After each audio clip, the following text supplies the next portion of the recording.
हाय दोस्तों, मैं हूँ अमृता। हमने टाइम ट्रैवल की कई सारी कहानियाँ देखी है, लेकिन ये कहानी फील गुड मूवीज में आती है और एक रोमांटिक लव स्टोरी है। हाल ही में रिलीज हुई है लव अक्रॉस टाइम और इसे IMDb पर 7.1 की रेटिंग है, which is a bit controversial. So कहानी की शुरुआत में हम चेल्सी को देखते हैं, जो रियल एस्टेट इंस्पेक्टर है। अलग अलग प्रॉपर्टीज को देखकर उनका इंस्पेक्शन किया करती थी और वो एक बैंक के लिए काम करती है। काम के ही सिलसिले में आज वो अमेरिका से लंदन आई होती है, जहाँ पर उसे बैंक की एक एम्प्लॉय पिक करती है और ये लोग एक कासल देखने जा रहे होते हैं जिसे बैंक बेचना चाहती है। अब यहाँ रास्ते में चेल्सी बहुत ही उदास होती है, इसीलिए वो लेडी पूछती है कि क्या हुआ।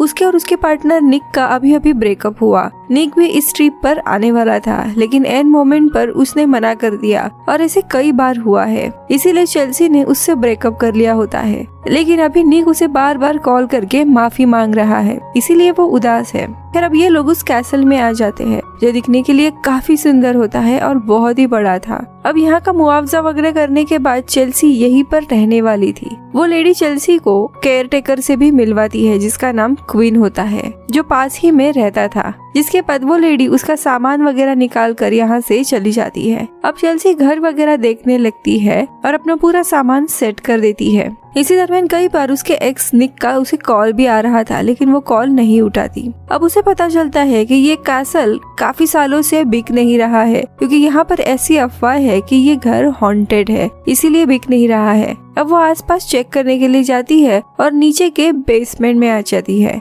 वहाँ आते ही उसका मोबाइल की लाइट वगैरह तुरंत बंद हो जाती है और मोबाइल भी स्विच ऑफ हो जाता है। ये देखकर वो डर जाती है और कुछ सामान उठाकर आगे चलने लगती है।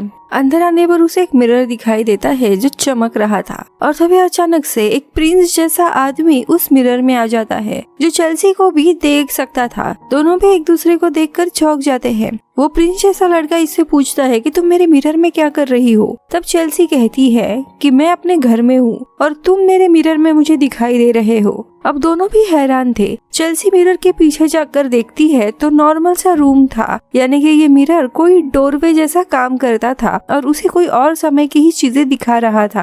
अब वो चेल्सी से पूछता है कि क्या तुम प्रिजनर हो, तुम्हारे कपड़े एक प्रिजनर जैसे लग रहे हैं। तो वो कहती है नहीं, ये मेरे नॉर्मल कपड़े हैं, मैंने जीन्स और टी शर्ट पहना है। अब ये सुनकर वो चौंक जाता है। फिर अब दोनों भी एक दूसरे को इंट्रोडक्शन देते हैं। वो लड़का दरअसल उस समय का नोबल था, जो रॉयल फैमिली से बिलोंग करता है और उसका नाम चार्ल्स ग्रेसन था। चेल्सी उससे उसका साल पूछती है, तब वो बताता है कि वो 1799 से है। अब चेल्सी भी उसे बताती है कि वो 2025 से है। दोनों भी किसी मिस्टीरियस वजह से इस मिरर के थ्रू बात कर सकते थे। अब दोनों भी मिरर के पास आते हैं और एक दूसरे का हाथ टच करते हैं, लेकिन हाथ छूते ही दोनों को भी कुछ कुछ होने लगता है।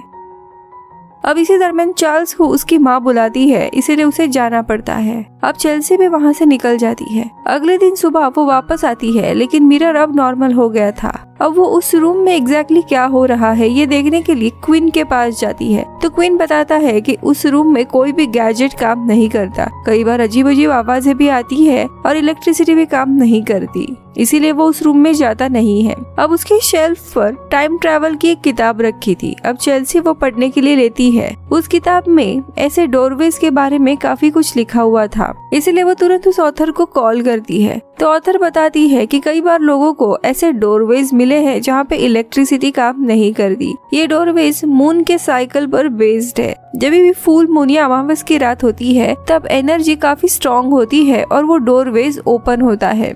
अब 2 दिन तक फुल मून होने वाला था, इसीलिए वो समझ जाती है कि आज भी वो पोर्टल ओपन होगा। इसीलिए वो रात को रेडी होकर नीचे जाती है। तो चार्ल्स उसी का इंतजार कर रहा था। दोनों भी बातें करने लगते हैं। चार्ल्स को वो बताती है कि ये दुनिया पूरी तरीके से अलग है। यहाँ पर ऑलमोस्ट सारे बीमारी का इलाज मिल गया है। यहाँ पर प्लेन का भी इन्वेंशन हुआ है और लोग एक जगह से दूसरी जगह प्लेन से उड़ते हुए जाते हैं। चार्ल्स इस फ्यूचर वाली दुनिया से काफी क्यूरियस था और उसे यहाँ पर आना भी था, लेकिन चेल्सी मना करती है, क्योंकि अगर वो यहाँ पर आता है तो हिस्ट्री पूरी तरीके से बदल सकती है और उसका इम्पैक्ट आज उसे होगा।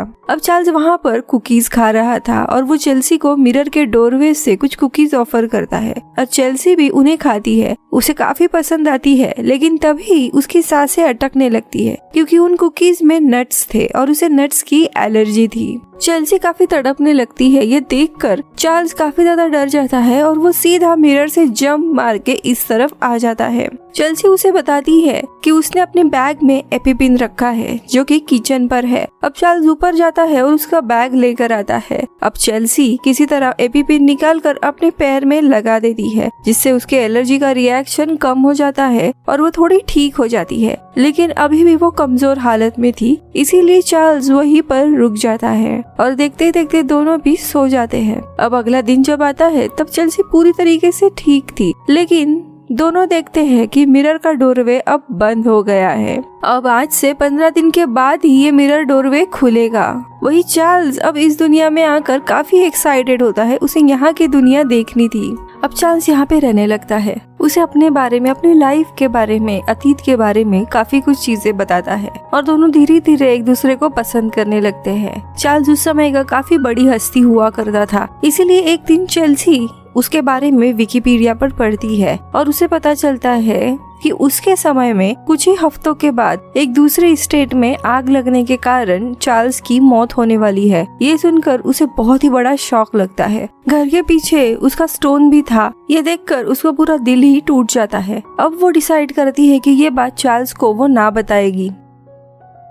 अब अगले दिन चेल्सी को किसी काम से बाहर जाना पड़ता है और तभी वो बैंक वाली लेडी एक बायर को घर दिखाने के लिए लेकर आती है। अब चार्ल्स घर में ही होता है और वो किसी तरह एक जगह पर छुप जाता है, लेकिन भागते हुए वो क्वीन से टकरा जाता है। अब क्वीन को पता था कि चेल्सी अपने दोस्त को यहाँ पे छुपा रही है, इसीलिए वो चार्ल्स को अपने घर लेकर आता है। दोनों बातें वगैरह करने लगते हैं। फिर दोनों भी शहर में जाकर लंच करते हैं। चार्ल्स पहली बार बर्गर वगैरह खाकर बहुत ही खुश होता है और उसे यह दुनिया धीरे धीरे पसंद आने लगती है। अब शाम को चेल्सी घर आती है, तभी वो बायर का कॉल आता है जो ये प्रॉपर डील लेना चाहता है और अगले ही हफ्ते वो पेपर साइन करने के लिए भेजेगा। ये सुनकर चेल्सी परेशान हो जाती है क्योंकि अब वो चार्ल्स से प्यार करने लगी थी और उस मिरर और इस जगह के बिना कभी भी एक दूसरे से वापस मिल नहीं पाएंगे। अब चार्ल्स ने भी उस बायर की बातें सुन ली थी। वो इस घर को तोड़ना चाहता था। ये बात वो चेल्सी को बताता है। वो अपने घर को टूटते हुए नहीं देख सकता और चेल्सी की मदद मांगता है।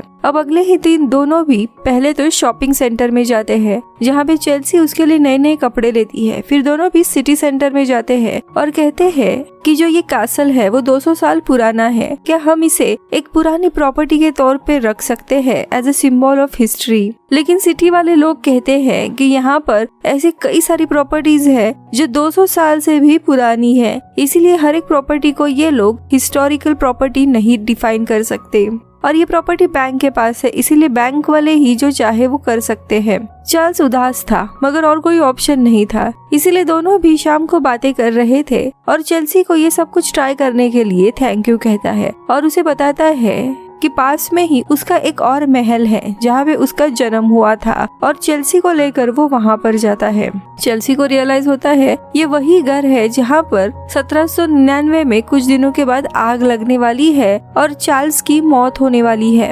अब फाइनली वो ये बात उसे बता देती है और उसे उसका स्टोन भी दिखाती है, लेकिन ये देखकर चार्ल्स काफी सरप्राइज था। वो कहता है कि मुझे नहीं लगता मैं मरने वाला हूँ, देखो मैं अभी तक जिंदा हूँ। शायद ऐसा हो सकता है कि मैं उस रात फ्यूचर से यहाँ पर आ गया हूँ रहने के लिए, इसीलिए लोगों को लगा मेरी मौत हो गई है और चेल्सी को दिलासा देता है। यहाँ पे चार्ल्स को फ्यूचर की दुनिया पसंद आ गई थी और उसे यहाँ पर ही रहना था, लेकिन चेल्सी यहाँ से नहीं थी, उसकी लाइफ अमेरिका में थी। यहाँ पर वो बस इस कैसल को सेल करने आई थी। ऊपर से अगर चार्ल्स हमेशा के लिए यहाँ पर रहता है तो वो क्या करेगा, उसके पास ना तो घर होगा ना ही पैसे।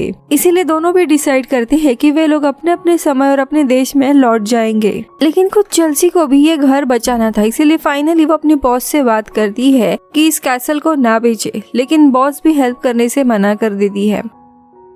अब देखते ही देखते ऐसे ही 15 दिन पूरे होने वाले थे। चार्ल्स जाने वाला था, इसलिए वो एक दिन डेट अरेंज करता है। दोनों भी डांस करते हैं, खाना खाते हैं और अपने प्यार का इजहार करते हैं। अब अगला दिन आता है और चार्ल्स की मुलाकात क्वीन से होती है। चार्ल्स काफी उदास था और क्वीन से कहता है कि मैं अपना घर बेचना नहीं चाहता। अब ये सुनकर फाइनली क्वीन को समझ आता है कि ये और कोई नहीं बल्कि वही प्रिंस है जो इस घर में 200 साल पहले रहा करता था और शायद उसी मिरर से आया हुआ है। अब दोनों भी बातें करने लगते हैं और चार्ल्स कहता है कि उसे चेल्सी की मदद करनी है ताकि वो अच्छे से रहे। मैं चाहता हूँ कि मैं ये घर उसके नाम पर कर दूं और वो इसे शायद बेच के अपने लिए पैसे कमाए। अब वो घर आता है और एक मैगजीन में उसे ग्रेकफील्ड नाम की एक बैंक के बारे में पता चलता है जो पिछले 300 सालों से कार्यरत है। अब बैंक का ये पोस्टर देखकर उसे एक आइडिया आता है और देखते ही देखते शाम का समय आ जाता है और फुल मून की रात होती है। चार्ल्स पूरा रेडी हो जाता है और शायद ये उसकी आखिरी मुलाकात होगी, इसीलिए वो चेल्सी को किस करता है और चेल्सी उसे फाइनली रुकने के लिए कहती है।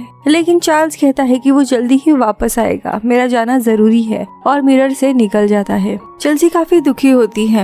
आगे के 15 दिन में कुछ भी हो सकता है, घर बिक सकता है, वो मिरर टूट सकता है। वही वो बायर भी अब घर लेने के लिए रेडी था और उसी के अप्रूवल पेपर वो साइन कर रही थी। दरअसल ये घर भी उसे पसंद था और उसे ही खरीदना था, लेकिन उसके पास इतने पैसे नहीं होते। तभी अचानक से दरवाजे पर दस्तक होती है। एक बुजुर्ग वहाँ आते हैं। वो बताते हैं कि वो ग्रेकफील्ड नाम के बैंक के एम्प्लॉई है। ये वही बैंक थी जिसे चार्ल्स ने उस मैगजीन में पढ़ा था। वो बताते हैं कि 1999 में चार्ल्स हमारे बैंक आया था और उन्होंने तुम्हारे नाम पर एक खत छोड़ा है। वो खत चेल्सी को देता है। इसमें चार्ल्स ने कहा होता है कि वो चेल्सी को एक अच्छी लाइफ देना चाहता है और उसके लिए एक छोटी सी रकम उसने छोड़ी है। इस रकम से वो ये घर भी खरीद सकती है या घर की मरम्म पट्टी करके उसे बेच भी सकती है। फैसला उसी का है। मैं जल्दी ही वापस आना चाहता हूँ। इसके बाद वो बैंक का आदमी चेल्सी से कहता है कि 1999 में चार्ल्स ने तुम्हारे नाम का एक अकाउंट ओपन किया था और उसमें 1000 पाउंड बैंक में डाले थे। उन्होंने हमें स्पेसिफिक इंस्ट्रक्शन दिए थे कि ये पैसे अलग अलग जगह पर इन्वेस्ट करो और आज के दिन आपको ये पैसे रिटर्न देने का ऑर्डर दिया था। अब वो बैंक वाला हैरान होता है कि 220 साल पहले वाले इंसान को कैसे पता कि ये एक लड़की इस समय यहाँ पे होने वाली है, और वो इसके बारे में पूछता है। लेकिन चेल्सी कहती है मुझे भी नहीं पता। अब आगे बताता है खैर 220 सालों से हम ये फंड इन्वेस्ट कर रहे हैं और आज उसकी कीमत $300 मिलियन है और ये सारे पैसे चेल्सी के हैं। ये सुनकर वो बहुत ही हैरान हो जाती है। अब चेल्सी चाहे तो उन पैसों से कुछ भी कर सकती है। चेल्सी तुरंत ये घर खरीद लेती है ताकि चार्ल्स के याद में ये घर रह सके। अब देखते देखते 15 दिन हो जाते हैं और वो मिरर डोरवे ओपन हो जाता है, लेकिन चार्ल्स वापस आता ही नहीं है। चेल्सी काफी परेशान हो जाती है और रात को सोने चली जाती है। अगले दिन सुबह घर में अचानक से कोई घुस आता है। वो उसे मारने जाती है कि तभी देखती है कि ये और कोई नहीं बल्कि चार्ल्स होता है। अब चेल्सी कहती है कि वो काफी परेशान हो गई थी, उसे लगा कि तुम उसी आग में मारे गए हो। तब चार्ल्स बताता है कि नहीं, हमारे समय में लंदन जाने के लिए 1 हफ्ता लग जाता है और मैं वहीं पर जाके उस बैंक में अभी अभी तुम्हारे नाम का अकाउंट बना के आया हूँ ताकि तुम्हें वो पैसे मिल जाए। तो चेल्सी कहती है कि हाँ, मुझे वो पैसे मिल गए हैं और मैंने ये घर खरीद लिया है। अब हम दोनों यहाँ पर रह सकते हैं। और इसी के साथ ये मूवी खत्म होती है। दोस्तों मैं मिलती हूँ अगले वीडियो में, तब तक के लिए बाय बाय। दोस्तों आप हॉलीवुड एक्सप्लेन इन हिंदी यानी इस चैनल को सपोर्ट कर सकते हो मेंबरशिप ज्वाइन करके जस्ट फॉर 29 रुपीज में, या फिर वीडियो को सुपर थैंक्स भी दे सकते हो। Thank you so much.